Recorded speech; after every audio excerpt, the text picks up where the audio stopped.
In this video, we're going to talk about the different kinds of lists, and we'll briefly talk about some implementation strategies before going over the lists that are provided for us by Java.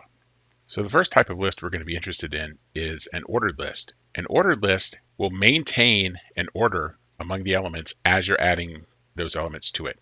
So when you add something to an ordered list, it automatically goes to the correct location. So here we have an ordered list that has 3, 4, 5, 6, 7, 7, 8 in it. And if we're going to add a 6, we have to add the 6 in the correct location between the 5 and the 6, or between the 6 and the 7. Either one would maintain the ordered property of the elements inside the list. Now, an unordered list doesn't maintain any ordering among the elements.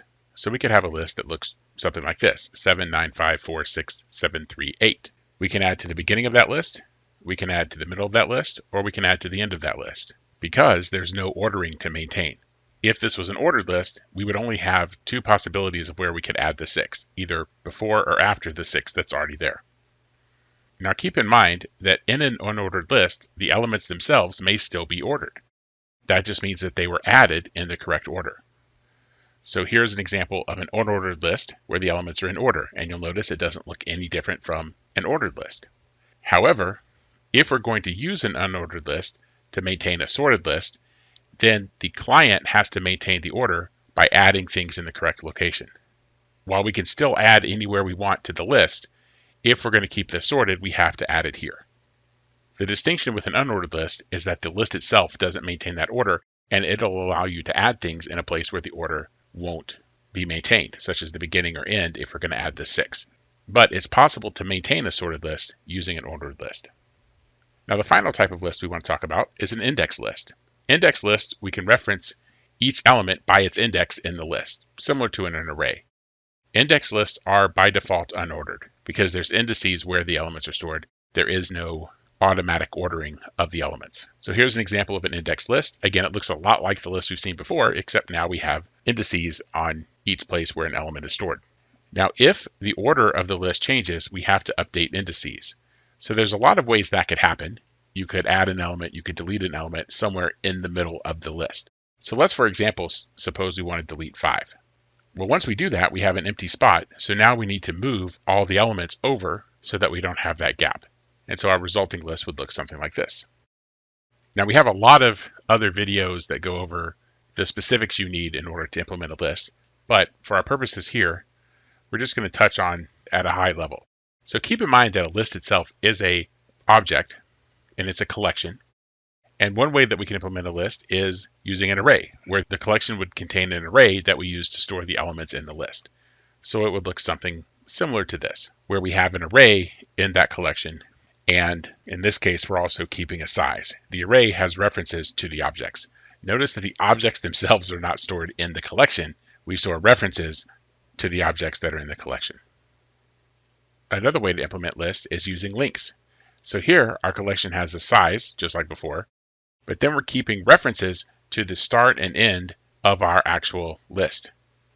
Now, these are not the objects themselves. They're going to be what we call nodes. Our nodes are going to be a special type of object that has a reference to some sort of data that we're storing in the list, and also other nodes in the list.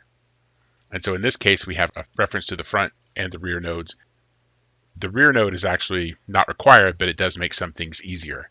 And one of the things that's nice here is that if we remove something from this list, we just need to basically skip over it. We don't have to do any shifting because everything is stored via its reference.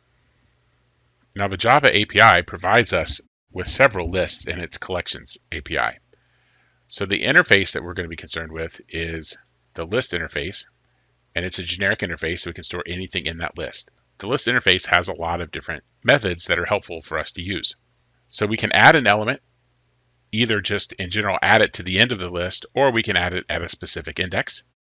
We can remove an element, either a specific element or an element at a specific index. And then we can also get and set elements at specific indices. And you may notice Java lists are indexed and they're not ordered. Some additional helpful methods you may want to look up: clear deletes everything from the list.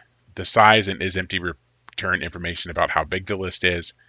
The index of method will tell you where specifically something is stored in the list. The iterator returns an iterator, and toArray returns an array with all the elements in the list in it. And that can sometimes be helpful if you have a list and you want to use it as an array. So the two Java Collections API lists that we're mostly be interested in is the ArrayList, which, as you may be able to tell based on its name, is an array-based implementation of the list interface. And then the LinkedList, which, again, based on its name, you should be able to tell, is a linked implementation of the list interface. And again, which one should you use just depends on the specific application. We'll be talking a lot about lists in this module, and hopefully by the end, you'll have a good understanding of when you would choose either of these.